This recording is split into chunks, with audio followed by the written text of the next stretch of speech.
Welcome back to the channel. So for today's video, it's going to be a huge maintenance day for the Accord. Let's get this warmed up.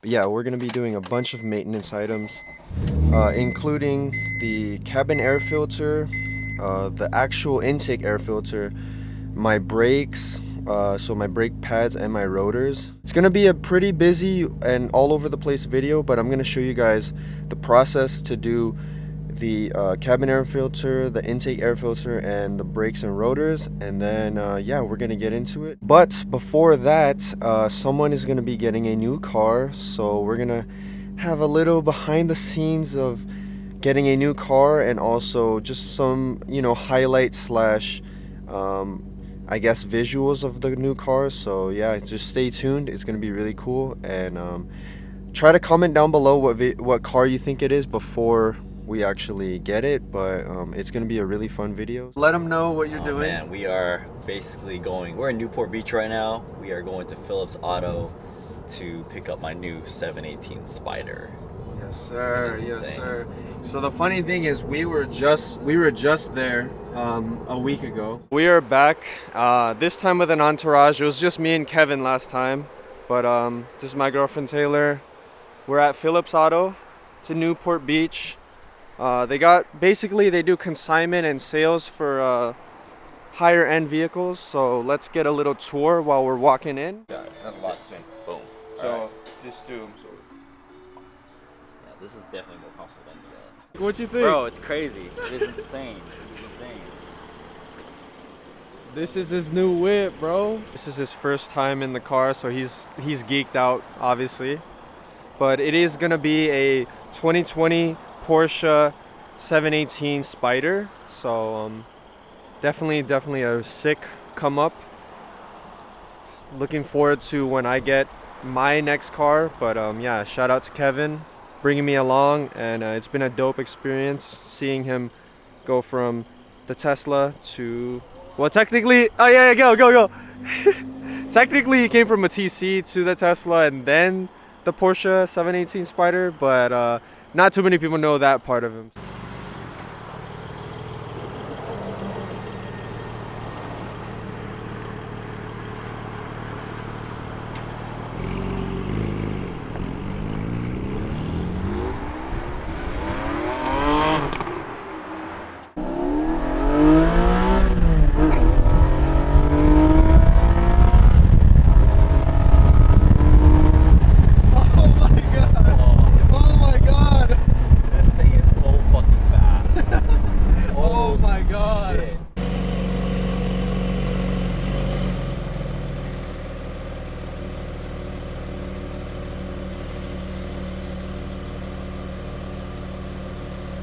I know that I started the video with the Porsche 718 Spider purchase, but we are back with the regularly scheduled Accord maintenance, and for right now we're going to do the air intake filter change. It's been due for a little bit, and typically you want to change it around 15k miles, or like every other oil change. I also have the cabin air intake filter, so we're gonna change that today too. But we got Calvin right here.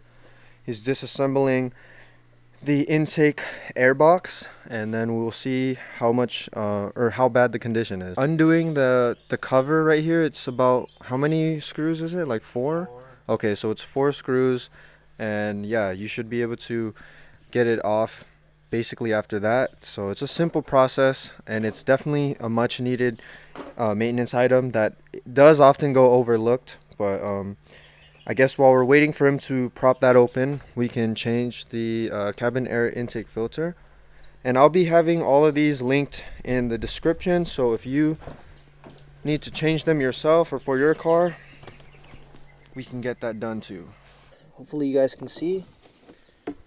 It's actually not super dirty, but I'm gonna change it anyways just because I have it, and it's easy to change and it's not very expensive. Alright, so as you can see, this is the new one and the old one is right here. It's not super dirty, but like I said, they're super cheap, and I already went through the hassle of removing it and all that, so why not just change it? And then it's very simple. That literally took a few seconds. Finally got the air intake filter out. It's not the dirtiest, but whatever. We're still going to change it. It's kind of dirty. This is the difference. But yeah, I mean, these are really easy things to change, so definitely do not sleep on doing these for your car, because if you want it to be running up to to the best of its ability, you definitely want to do these things. Um, and yeah, the next thing we have to do today is just the brakes and then possibly a exterior wash. The new one in there, you literally just prop it up. Be careful for the bolts not to fall out because they're in the corners. But other than that, I mean, it's a really simple job. Just make sure not to tear anything or break anything that's close to um, like the intake wiring and all that, or electrical stuff, because this area is entangled with a lot of these other connectors. So yeah, just be careful about that. But other than that, it's a very simple job. And so for the pads that we're using for this change, it's literally an AutoZone special Duralast Elite. I'm not gonna use any like race pads because honestly, I tracked the car with the Duralast Elites or Gold or whatever AutoZone gave me at the time. I tracked on them; they were okay, and I don't think I'm gonna be returning to the track until like the fall. So why even put like race pads? Because they don't even last. So we're gonna put on Duralast Elites and just go from there. The first wheel is off. This is the passenger front. As you can tell, it's in horrible condition. We still need to take the pad out, but just look at the rotor and you can see most of the story of how fucked up these are. So I know that my pads and rotors are in horrible condition. Just for some context, these did go through one track day where there was 5 sessions, a pretty good amount of abuse. And then also all the other spirited driving things that I do with the car. So they're in horrible condition for sure, but they have kind of gone through a lot. So kind of have to give it a little lenience. It's been mostly negligence on my end, but finally getting to it, so that'll be good. So it's only 2 major bolts on the top and bottom of the caliper, and you could take it off. Make sure that you rest it so that it's not putting strain on the brake lines. But look at the pad. Bring those out real quick. Holy shit, bro. Well, they're decent. They're all right, right? Yeah. But what do you? These ones are bad.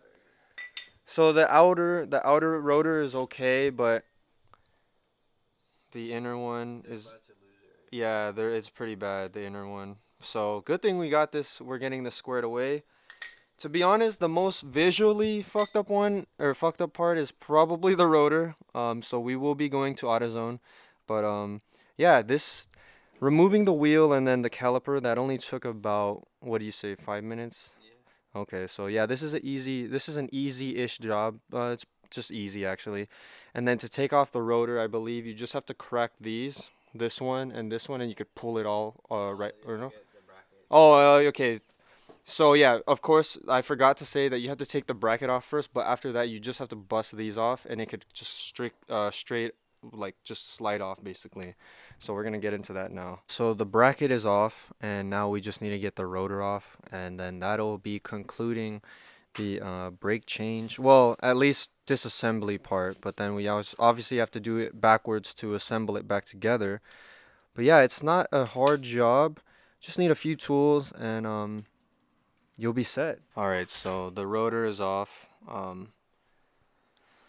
Took a little bit of manpower to get the 2 bolt things off, but it's off now. That's pretty bad. Not gonna lie. So we're definitely gonna have to go to AutoZone, but this is the assembly when it's basically all taken off besides the brake shield. Oh my god, this shit broke. The friggin' driver's side, the stud broke. We just came back from AutoZone. It was pretty expensive. It was basically $200 for 2 rotors. That's kind of outrageous because this is the lowest performance line that they have. So I don't know why it's 200, but cleaning it off before installation. But I will get back to you once everything is once everything's installed and put back together. This is the process of getting it put back together. It's literally just everything done, but then the reverse order.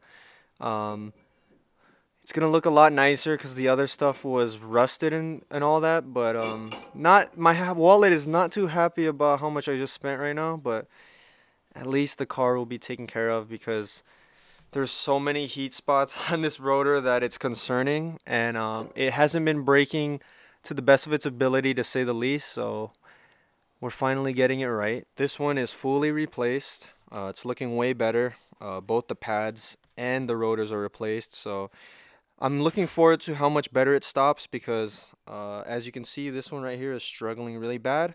But now we got to do the driver's side. All right, so we're putting back the wheels. You're about to, okay, ignore how bald the wheels are, or the tires, but you're about to see the struggle of running 4 lugs instead of 5. It's kind of sketch, but I'm not going to be running this for a while because I'm going to replace the axles anyways, so I'll just have the lug nut replaced at that point. But as you can see, we are not on 5 lugs anymore. It's a 4 by 114.3, but we'll live. All right, so it's a few hours later. So far we've done the cabin air filter change, the air intake filter change, and then the front rotors and pads, the brake change.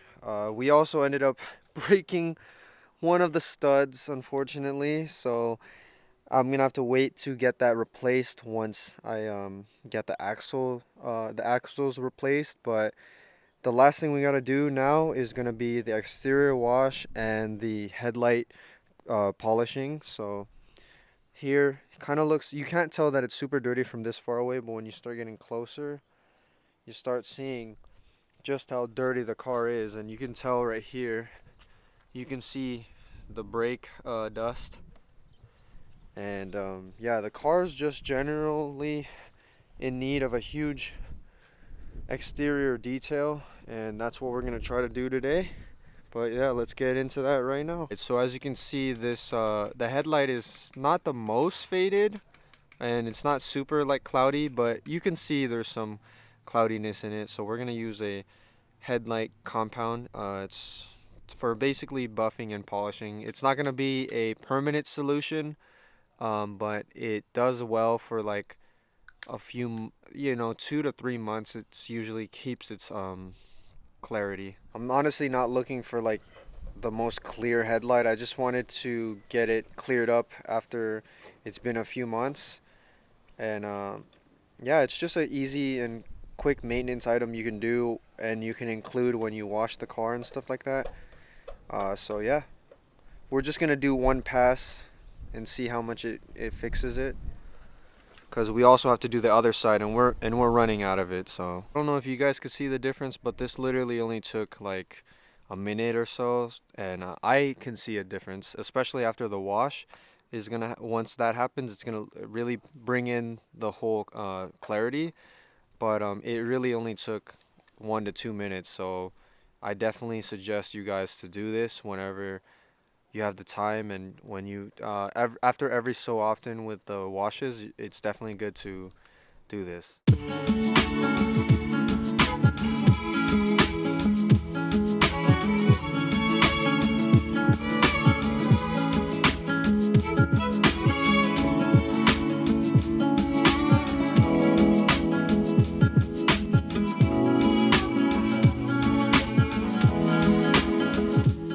Hopefully you guys enjoyed this maintenance day. I know it was all over the place, but hopefully this video can provide you guys some use and helps you out. But make sure to always keep up on the maintenance, and the car will treat you well. And then anyways, hopefully you guys enjoyed the video. Make sure to comment, like, and subscribe, and I'll see you in the next upload.